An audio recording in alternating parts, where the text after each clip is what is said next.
देवलोक की अलौकिक सुंदरता में हजारों देव कन्याएं पुष्पवाटिका में आनंदमग्न थीं। देवपुत्र मालभारी, जो अत्यंत तेजस्वी और प्रभावशाली थे, उन पुष्पों से अलंकृत हो रहे थे।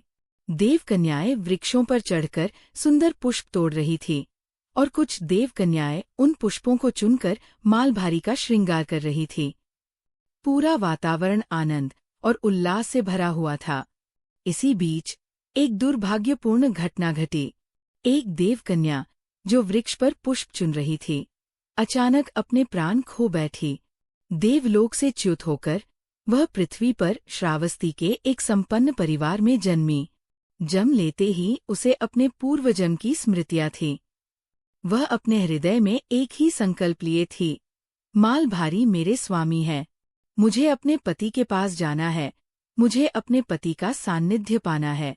जैसे जैसे वह कन्या बड़ी होने लगी, उसका ये विश्वास और दृढ़ होता गया। जब वो बोलने लगी तो निरंतर यही शब्द दोहराती, मुझे अपने पति के पास जाना है। मुझे अपने पति का सान्निध्य पाना है। उसके इस असामान्य व्यवहार को देखकर लोग हंसते और उसका उपहास करते। धीरे धीरे ये बात नगर में प्रसिद्ध हो गई और भिक्षु संघ के बीच भी उसकी चर्चा होने लगी।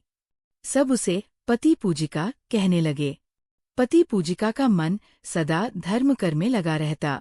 वह भिक्षुओं को भोजन दान कराती, उपोसथ व्रत रखती, ध्यान साधना करती और शीलों का पालन करती।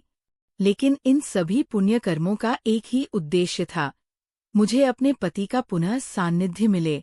समय बीतता गया और वह विवाह योग्य हो गई।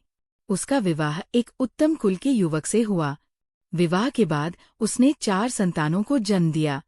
यद्यपि वो लौकिक रूप से गृहस्थ जीवन जी रही थी, परंतु उसका मन सदा अपने पूर्व जन्म के पति के विचारों में ही मग्न रहता। वो निरंतर पुण्य कर्मों में लगी रहती। भिक्षु संघ की सेवा, भगवान बुद्ध की देशना सुनना, ध्यान साधना करना और दान पुण्य करना। जब भी वह पुण्य कर्म करती तो मन ही मन यही संकल्प दोहराती, इन सत्कर्मों से मुझे मेरे स्वामी का पुनः सान्निध्य प्राप्त हो। एक दिन अचानक वह किसी गंभीर बीमारी से ग्रसित हो गई। उसकी 4 संतानें और लौकिक पति उसके पास थे, लेकिन उसकी चेतना किसी और लोक की ओर बढ़ रही थी। उसने अपने जीवन की अंतिम श्वास ली और इस संसार को छोड़ दिया। जैसे ही उसकी मृत्यु हुई, वह तुरंत देवलोक में पहुंच गई। उसने स्वयं को पुनः वैसा ही पाया जैसी वह पहले थी। जब उसने अपनी आंखें खोलीं तो देखा कि देवपुत्र मालभारी के पास वही सभी देवकन्याएं थीं, जो उनके लिए पुष्प एकत्र कर रही थी। देवपुत्र मालभारी ने आश्चर्यचकित होकर पूछा, तुम सुबह से अब तक कहाँ थी? पति पूजिका ने उत्तर दिया, स्वामी, मैं मृत्यु को प्राप्त हो गई थी। क्या कह रही हो? मालभारी ने विस्मय से पूछा, मैं सच कह रही हूँ देव, मेरा जीवन समाप्त हो गया था। तो तुमने कहाँ जन्म लिया था? श्रावस्ती के एक संपन्न परिवार में। वहाँ कितने समय तक ठहरी? 10 मास माँ के गर्भ में रही। 16 वर्ष की आयु में विवाह हुआ, 4 संतानों को जन्म दिया और पूरे जीवन पुण्य कर्म करते हुए आपकी स्मृति में बिताया। जब मेरी लौकिक आयु समाप्त हो गई तो पुनः आपके सान्निध्य में आ पहुंची। मनुष्यों की कितनी आयु होती है? मालभारी ने पूछा। अधिकतम 100 वर्ष। सिर्फ इतनी ही? हाँ स्वामी, बस इतनी ही। इतनी छोटी आयु पाकर भी वे प्रमाद में ही समय नष्ट कर देते हैं या कोई सत्कर्म भी करते हैं? स्वामी, अधिकांश मनुष्य ये सोचते हैं कि वे अनंत जीवन लेकर आए हैं। वे अपने समय को निरर्थक विषयों में ही नष्ट कर देते हैं। ये सुनकर देवपुत्र मालभारी को गहरी ग्लानि हुई। इधर पृथ्वी पर भिक्षु संघ ने जब देखा कि पति पूजिका नहीं है, तो उन्होंने पूछा, आज पति पूजिका कहाँ है? नगरवासियों ने उत्तर दिया, कल साया ही उसका देहावसान हो गया। ये सुनकर भिक्षु संघ स्तब्ध रह गया। पिंडपात, भोजन ग्रहण के पश्चात वे भगवान बुद्ध के पास जेतवन पहुँचे और उन्होंने उनसे जिज्ञासा प्रकट की। भगवान, पति पूजिका निरंतर पुण्य कर्मों में लगी रहती थी। उसकी एकमात्र मनोकामना थी कि वह अपने पति के सान्निध्य में जाए। कल उसका देहावसान हो गया। उसकी क्या गति हुई?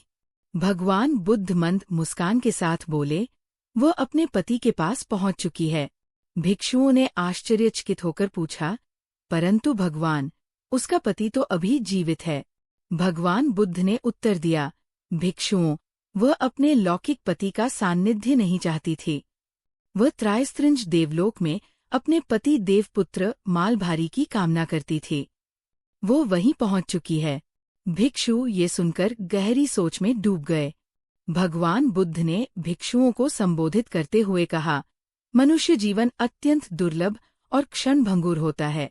यदि इसे प्रमाद में गवा दिया जाए तो कोई भी गति नहीं सुधर सकती। केवल सत्कर्म, ध्यान और आत्मज्ञान ही जीवन को सार्थक बना सकते हैं। भिक्षु मूक होकर इस गूढ़ सत्य को समझ रहे थे। उन्होंने सोचा, यदि पति पूजिका अपने संकल्प से अपने पति के पास पहुंच सकती है, तो आत्मज्ञान की साधना से कोई भी निर्वाण प्राप्त कर सकता है। इस प्रकार ये कथा हमें सिखाती है कि जीवन क्षणिक है और इसे प्रमाद में नहीं बिताना चाहिए। हमें सत्कर्म और धर्म के मार्ग पर चलना चाहिए, जिससे हम अपने जीवन के परम सत्य को प्राप्त कर सकें।